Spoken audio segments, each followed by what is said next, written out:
नमस्कार, the day politics में एक बार फिर से आपका स्वागत है। आज एक ऐसी शख्सियत हमारे साथ है जो क्षेत्र की राजनीति में बेहद सक्रिय भूमिका निभाते हैं। उनके द्वारा मनपा की कार्यशैली पर आवाज उठाई जाती है, सत्ता के प्रति उनके द्वारा आक्रोश व्यक्त किया जाता है। उनकी एक विशेष राजनीतिक शैली है जिसके चलते वह जाने जाते हैं। बात कर रहे हैं हम संजय मेहरा की। संजय मेहरा महाराष्ट्र नवनिर्माण सेना के स्थानीय पदाधिकारी हैं। इनके द्वारा आम जनता के हितों के आधार पर जो कार्य किए जाते हैं उन कार्यों की क्षेत्र में चर्चा होती है। इनके कार्यों की मनसे के वरिष्ठ नेतृत्व के द्वारा सराहना की जाती है और खास तौर से इनके द्वारा मनपा प्रशासन के खिलाफ कई बार पत्र व्यवहार भी किया गया है। और ख़ास तौर से हम एक ऐसे पत्र का जिक्र करना चाहेंगे जिन्होंने इस बार एक कुपोषण व आंदोलन से संबंधित पत्र मनपा प्रशासन को दिया था। वह मामला क्या था, मुद्दा क्या था और वह कुपोषण से संबंधित पत्र किसके खिलाफ था, तमाम प्रकार की जानकारी हम प्राप्त करने जाएंगे सीधे तौर पर संजय मेहरा से। संजय जी नमस्कार। संजय जी, कई पत्र आपने पिछले कुछ सालों के दौरान मनपा प्रशासन के खिलाफ किए, कई भ्रष्टाचारों का आपने खुलासा किया, किंतु एक पत्र की सूचना हमें मिली कि आपने कहीं न कहीं कुपोषण से संबंधित पत्र मनपा प्रशासन को दिया। पर मामला क्या था? सर, मैं जितने भी वर्षों से मैं सक्रिय राजनीति में हूँ, तो यहाँ पर मैंने जितने भी काम लोगों के हित के होने चाहिए थे वो सारे मैंने किए, मगर कुछ ऐसे बड़े काम थे जो महानगर पालिका को बार बार बोलते हुए भी उनके संज्ञान में लेने के बाद में भी वो नहीं कर रहे थे। तो इसीलिए कहीं ना कहीं इतना प्रेशर मुझ पर खुद आने लगा कि और हमारा स्टाइल नहीं है कि उपोषण ये मनसे वाले करते नहीं हैं, ज़्यादातर आपको पता है, मगर मेरे को ये भूमिका लेनी पड़ी क्योंकि उपोषण करना ये मेरे अधिकार का मामला था और आंदोलन ये वो आंदोलन करने की मनाही है, आप जानते हैं। मतलब आप ये कह रहे हो कि कहीं ना कहीं पोषण जिस मामले में किया जा रहा था, आपका निजी हक जो है वो मारा जा रहा था। निजी हक मारा जा रहा था कह सकता हूँ, क्योंकि गए अगर 4 साल से किसी विषय में मैं महानगर पालिका को अगर मैं तकरार दे रहा हूँ या मैं उनका कंप्लेन कर रहा हूँ और उस पर वो बस मेरे को यहाँ वहाँ की बातें कर रहे हैं और उसके बाद कार्रवाई नहीं हो रही है, तो मुझे ऐसा लगा कि यार इतना सब करने के बाद में भी अगर ये नहीं मान रहे हैं तो मेरे को कोई ना कोई ठोस। कब से आप पत्र व्यवहार कर रहे हो? 2018 जब हाईकोर्ट का आदेश जब महानगर पालिका को दिया गया एक अनधिकृत विषय में कि अगर वो अनधिकृत है तो उसको तोड़ दिया जाए, ऐसा हाईकोर्ट से उच्च न्यायालय से आदेश आया महानगर पालिका को, जो कि हमारे वकील ने महानगर पालिका को दिया, मगर उस पर आज 2022 आप देख रहे हैं उस पर किसी तरह की कोई भी कार्रवाई नहीं हो रही है। इसलिए मेरे को एक ठोस कदम उठाना पड़ा, क्योंकि आप देखते हैं कि जब तक कुपोषण पे कोई बैठता नहीं, जब तक उस पर जान पे बात नहीं आती, जब तक कोई पूछने को नहीं आता। हालांकि मनपा की कार्यशैली ही ऐसी है कि उसके खिलाफ कई लोगों के द्वारा समय समय पर आवाज़ उठाई गई है, लेकिन ये जो मामला है किसके खिलाफ है और क्या मामला है, थोड़ा हमारे दर्शकों को समझाइए। सर, मामला ऐसा है, जिस बिल्डिंग में मैं खुद रहता हूँ, क्या नाम है बिल्डिंग का? बिल्डिंग का नाम है Poonam Empire. Poonam Empire building में मैं स्थायी पहले दिन से रह रहा हूँ और मुझे ये सारी चीज़ों की भनक पहले से ही थी। जो प्रवेश द्वारिका है, एंटर और एग्जिट, ये बिल्डिंग के कंस्ट्रक्शन का एक पार्ट ही है। तो जो हमारा एंट्रेंस था वो वहाँ पे हमको पहले उपलब्ध करके दे दिया गया था, मगर एग्जिट कहीं ना कहीं मुझे पता चला था कि ये इसका कुछ ना कोई विषय बिल्डर करने वाला है। तो उस पर हम लोगों ने गए, आज 12 साल से उस पर मेरे भाई साहब जब सचिव थे, सोसाइटी हैंडओवर 2007 में हो चुकी थी, उसके बाद में हमने बार बार बिल्डर से उस चीज़ के बारे में कि एग्जिट हमारी जो सी विंग की है as per the plan, as per the CC, और जितने भी एग्रीमेंट्स बने हैं सेल एग्रीमेंट में उसमें उसका दखल है कि ये एंट्रेंस लॉबी है, एंट्रेंस लॉबी है। मगर बाद में कुछ वर्षों के बाद में हमें ऐसा पता चलता है कि इसको तो भाई काला बना के बेच दिया गया। तो जब वो व्यक्ति हमारे पास, क्योंकि हम सोसाइटी मेंबर थे उस टाइम, तो हमारे पास उसने एनओसी के लिए पत्र भेजा, तो हमने उसको जवाब दिया था कि ये भाई एंट्रेंस लॉबी है, ये अनलीगल है, तो इसमें किसी तरह का भी अगर आप व्यवहार करते हो तो हम जिम्मेदार नहीं रहेंगे। तो ये उस वक्त से ये चीज़ें चलती गई। तो फिर राजनीतिक एक बड़ी पार्टी का शख्स है जिसने ये गाला खरीदा हुआ है और कहीं ना कहीं। किस राजनीतिक पार्टी का? यहाँ पर जो सबसे बड़ी पार्टी है जिसके 115 नगर सेवक में से बहुजन विकास आघाड़ी के सभापति रह चुके नीलेश जी देशमुख, एक बड़ा नाम है और कहीं ना कहीं मैं ये आरोप करता हूँ महानगर पालिका पे, सीधा आरोप करता हूँ कि ये बड़ा नाम होने की वजह से ये कहीं ना कहीं कार्रवाई नहीं हो रही है। और ये इतना बड़ा नाम इसमें होने की वजह से मेरे को ये जो आपने कहा ना उपोषण करने की बात, तो मेरे को कहीं ना कहीं उपोषण करने का ये जो जरिया मैंने अपनाया है वो ये बड़ा नाम होने की वजह से ही किया, क्योंकि कार्रवाई मुझे पता है ये करने की इनमें ताकत नहीं है। नीलेश देशमुख एक सुंदर छवि के व्यक्तित्व हैं, उनका नाम है और इतना बड़ा आरोप आप लगा रहे हो सर। क्या? मैं नहीं, आप आरोप ही लगा रहे हो, कुछ दस्तावेज भी आपके पास है उनके खिलाफ? मैं नीलेश जी देशमुख पर आरोप नहीं लगा रहा हूँ, मैं ये कह रहा हूँ कि ये उन्होंने खरीदा है, इसीलिए कार्रवाई महानगर पालिका नहीं करी। मेरा सीधा आरोप महानगर पालिका। लेकिन गाला किसने बनाया था वहाँ पे? गाला पूनम एम्पायर बिल्डर ने बनाया था, तो जवाबदार कौन? बिल्डर। हाँ, उनमें उनका क्या, नीलेश देशमुख जी का क्या? मैंने नीलेश देशमुख जी का नाम लिया, आपने पूछा किसका है। अच्छा, तो वो उनका होने की तो वजह हम ये से कह सकते हैं कि बिल्डर के द्वारा उन्हें भी गुमराह किया गया। बिल्डर के द्वारा मैं ऐसा नहीं कहूंगा, क्योंकि राजनीतिक पार्टी में मैं भी हूँ, हाँ। राजनीतिक पार्टी में वो भी है, संबंध मेरे सारे लोगों से अच्छे हैं। जब पहली बार उनका नाम निकला था तो मैंने सीधा उनसे बात की, और अब जैसे बोले कि वो अच्छी छवि के व्यक्ति है, तो उन्होंने मेरे से उस संदर्भ में बातचीत भी की। और जब मेरी बातचीत हुई तो आप मित्र मेरे आप भी हैं, इसलिए मैं आपको सारी चीज़ें बता भी रहा हूँ कि नीलेश जी ने मुझे ये बताया गया था कि मैंने पूनम बिल्डर को कुछ, जैसा कि उनका व्यवसाय है बिल्डिंग मटेरियल सप्लाई का, तो मैंने उनको बिल्डिंग मटेरियल सप्लाई किया था, उसके पैसे उन्होंने मुझे नहीं दिए, उसके बदले में मुझको उन्होंने ये प्रॉपर्टी दी थी। तो मुझे पता नहीं था कि ये अनलीगल है। ये संवाद मेरा उनसे हुआ है, ये उसको वो नकार नहीं सकते हैं। लेकिन देखिए क्या होता, नीलेश देशमुख ने कुछ व्यवहार उनके साथ किया था, उनको मटेरियल प्रोवाइड किया था, तो उनका उस समय उनसे पैसे लेने चाहिए थे, या तो पैसे लेने चाहिए थे, या ऐसी प्रॉपर्टी उन्हें लेनी चाहिए थी जो वाजिब हो। तो कहीं ना कहीं इसमें जितना आरोप हम नीलेश देशमुख पे लगाएंगे, उससे आरोप हम बिल्डर पे पहले लगाना चाहिए था। और रही बात है, बिल्डर के साथ साथ मनपा भी सीधे तौर पर इसमें दोषी नजर आ रही है।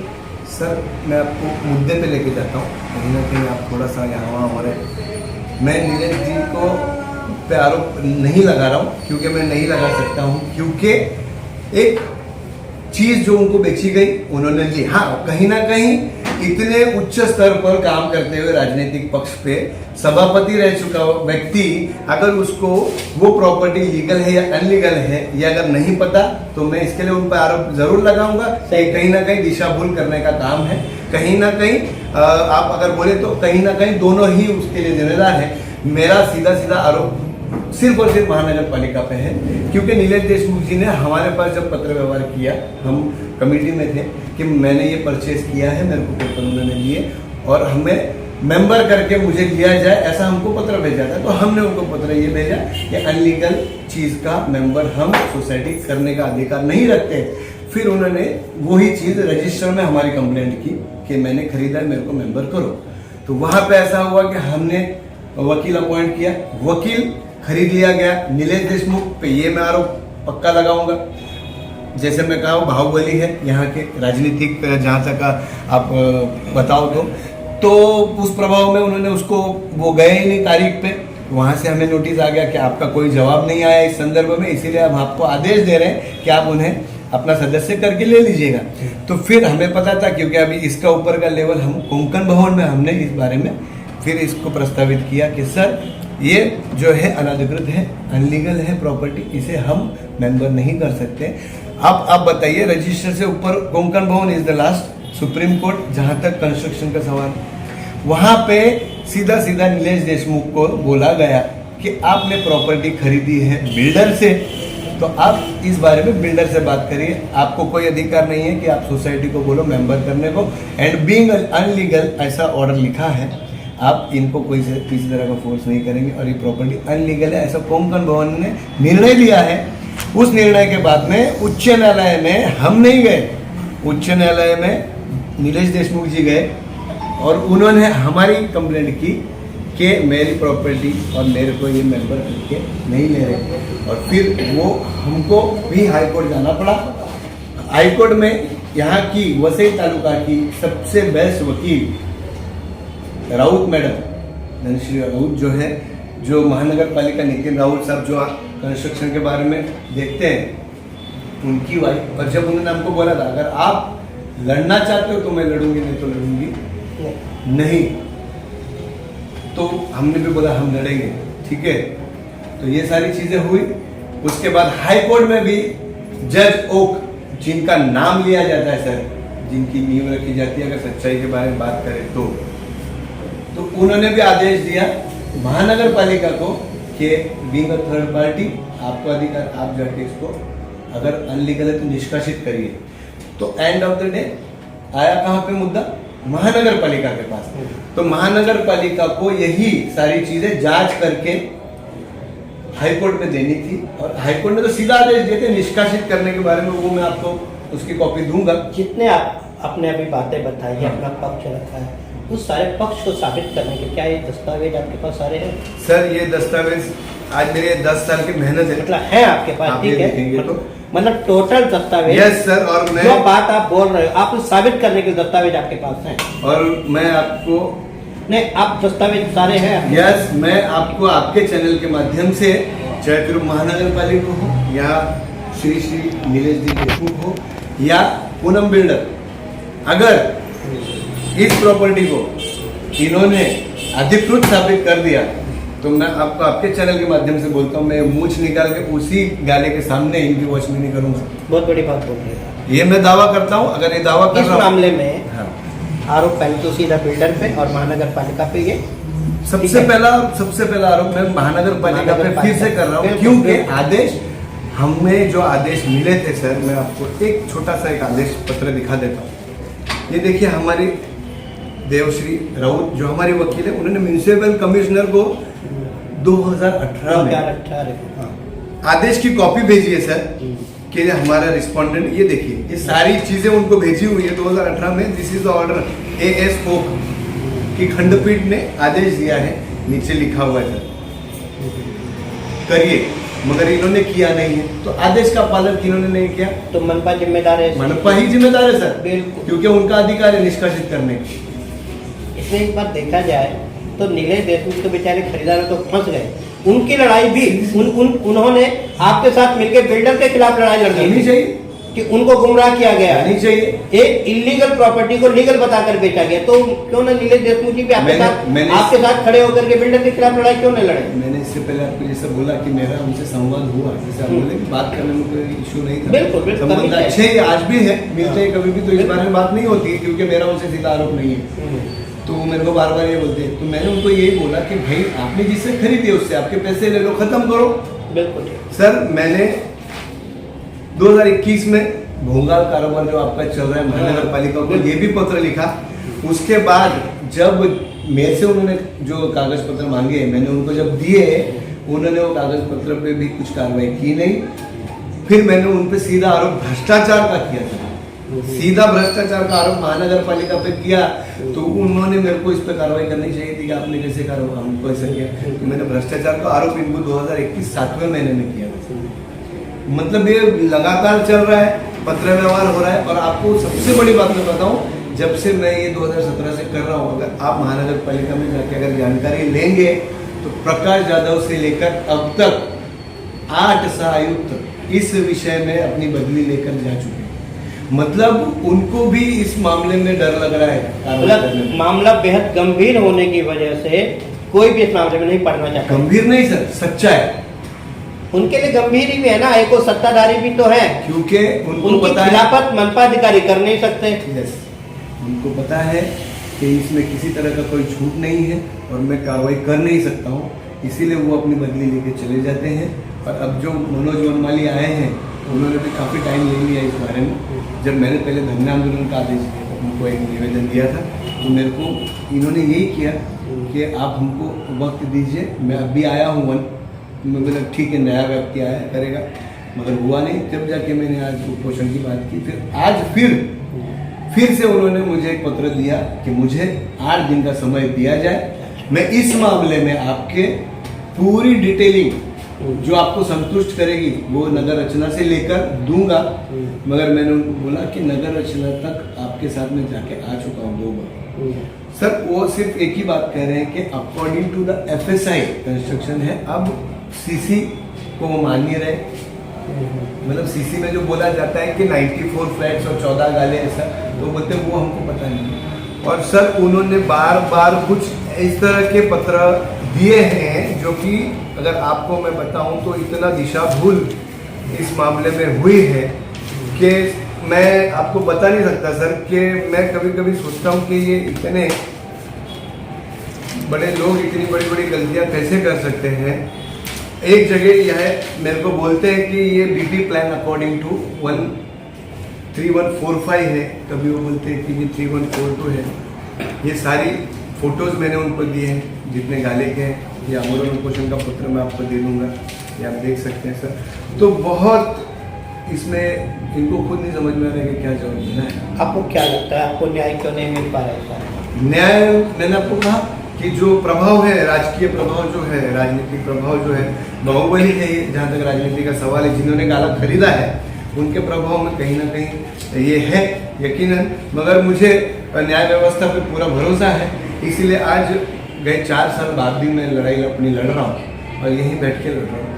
और दुर्भाग्य है, हालांकि आपका ही मुद्दा 4 साल पुराना है, लेकिन आने वाले समय में वैसे ग्राम शहर महानगर पालिका के चुनाव होने हो, ऐसे वक्त में एक और हाँ मनसे का कार्यकर्ता है, दूसरे भव्या के कार्यकर्ता है, बिल्डर भी भव्या के हैं, तो ये आपस का टकराव राजनीतिक सरगर्मी को पैदा नहीं करना।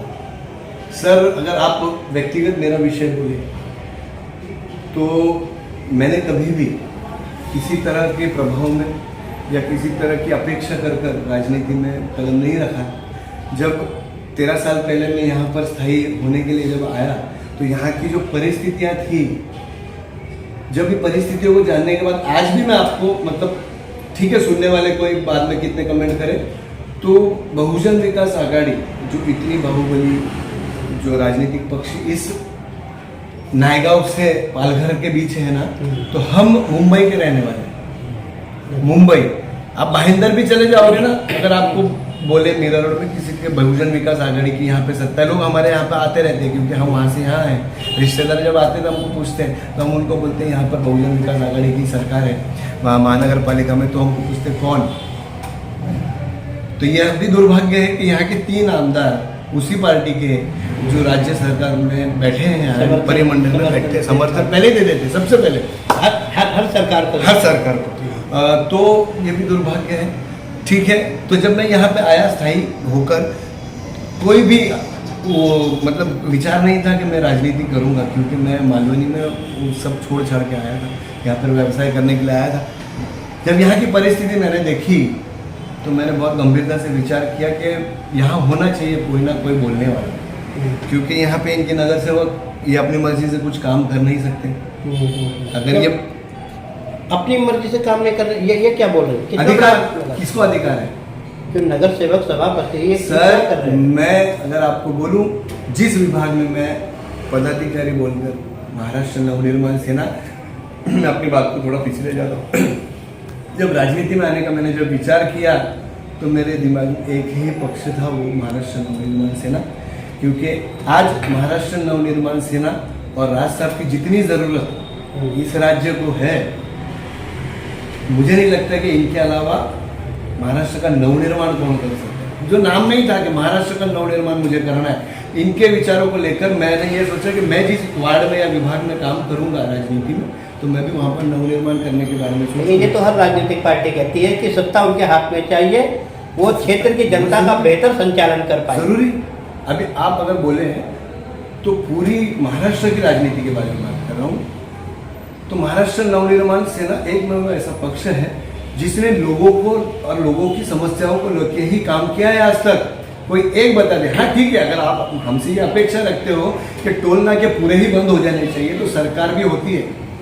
अभी आप इसके बारे में कह रहे थे कि बहुजन विकास आघाड़ी के नगर सेवक काम नहीं कर पाते, क्यों काम नहीं कर पाते, क्या मामला बनता है? क्योंकि जितने भी काम जो समस्या होती है, जैसे गटर बनाना है या रास्ते बनाने हैं या जो इनके अधिकार के अंतर्गत आते हैं, नगर सेवक उतना ही काम करते हैं, तो आपको पता होगा। तो जब वो सभा में है तो जाके रख ही नहीं सकता है, क्योंकि अगर मैं आपको बोलूं कि सभापति भी उनका ही होता है।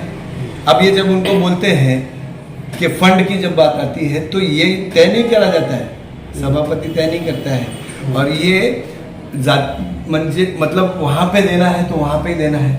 मैं आपको बोलूँ सर, मेरे विभाग में जितने भी कार्य हुए हैं रास्ते के गटर के, ये संजय मेहरा के पत्र व्यवहार पे हुए। ये मैं आपको आपके चैनल के माध्यम से ये भी दावा करता हूँ, यहाँ के जो भी नगर सेवक मेरे विभाग के रहे होंगे ना, उन्होंने इसको नकार के दिखाया। बहुजन विकास गाड़ियों ने क्या वहाँ पे कोई नारियल नहीं फोड़े?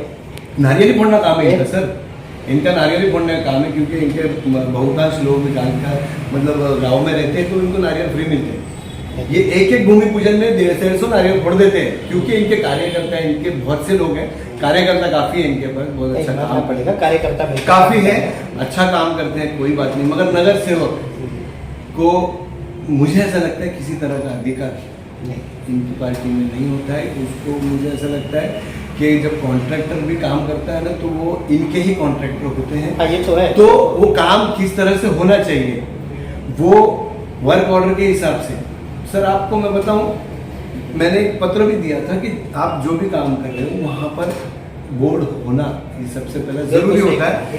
किस कॉन्ट्रैक्टर को दिया गया, कब कब दिया गया, कितने पैसे और कब खत्म होना चाहिए। लेकिन पूरे वसई विरार शहर महानगर पालिका क्षेत्र में जब इस तरह के विकासकारी कार्य होते हैं, अलग जो बोर्ड है वो कहीं नहीं लगा होता है, ठीक है, ठेकेदार सारे इनके अपने होते हैं, नियत समय पर कभी भी कोई काम पूरा नहीं होता है, और घटिया निर्माण सामग्री के द्वारा ही सारे काम किए उसका उदाहरण आपने जो तालाब का भी हमको जो खबर आपके चैनल के माध्यम से मैंने देखी, हम उठाते हैं लगातार इस तरह के ठेकेदारों के द्वारा जो आधे अधूरे काम किए जाते हैं, लापरवाही से किए जाते हैं, लोगों की मौत हो रही है, और मनपा प्रशासन बिल्कुल घोड़े बेच करके सो रहा है, जनप्रतिनिधि को कोई फुर्सत ही नहीं होती है इन सब मामलों में, तो उन सब मुद्दे हम उठाते हैं लगातार। तो सर वही सारी चीज़ें देख के जब मैं यहाँ रहने को आया तो मैंने भी जानकारी जब ली कि नगर सेवक कौन है, क्या है नहीं। तो सर ये जो मामला आपको बोलूँ 9A का, मेरी बिल्डिंग का, ये नगर सेवक नरेश जी यादव, नगर सेवक शुभांगी जी गायकवाड़, इनके तक भी हम लेके गए।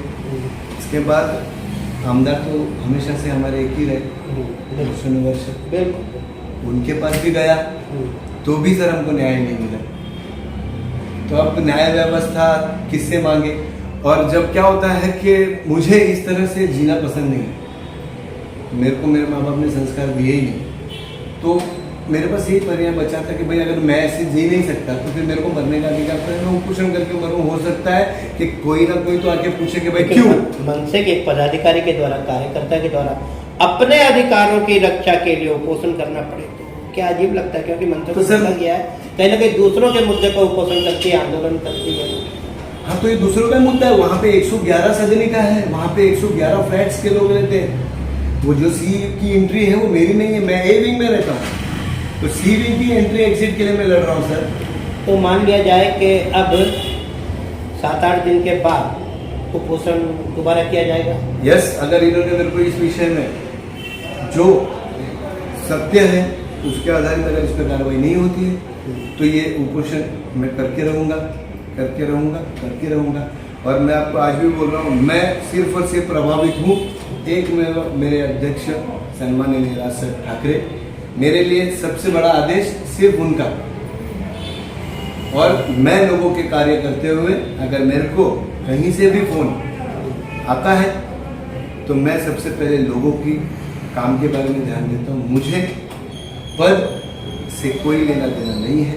हाँ, साहब ने मुझे इतना बड़ा किया है, एक उत्तर भारतीय व्यक्ति को यहाँ पर जो स्थायी नहीं था, सिर्फ काम देखकर मेरा, जैसे आपने पहले कहा, मेरे को इतना बड़ा पद दिया है। मैं आज इस जगह बैठा हूँ जो कि हमारे लिए सभी कार्यकर्ता के लिए मंदिर होता है, तो मेरे भगवान वही है।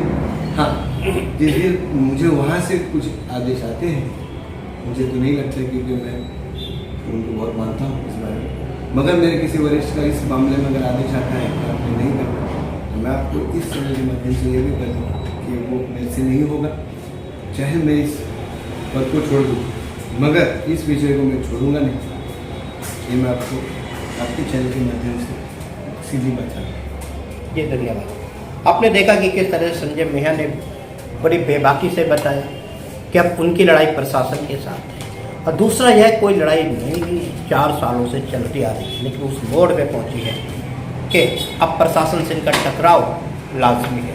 फिर वहीं बहुजन विकास आघाड़ी के पूर्व सभापति नीलेश देशमुख का नाम सामने आ रहा है। हालांकि बेहतर छवि वाले वह इंसान हो सकता है कि बिल्डर के झांसे में आ गए हों। अगर ऐसा कुछ है तो उन्हें भी संजय मेहरा के साथ आकर बिल्डर और प्रशासन से लड़ाई लड़नी चाहिए।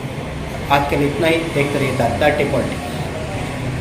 जिसने मेरी हर सुबह को बनाया खास और मेरा हर पल साथ दिया, वो है ब्लैक मस्ती कड़क चाय। कभी कभी तेरा साथ बेमतलब दुनिया से बेहतर है। हर पल एक नई ताजगी का एहसास, हर दिन को बनाए मैजिकल। ब्लैक मस्ती कड़क चाय, एक कप चाय जिंदगी के नाम।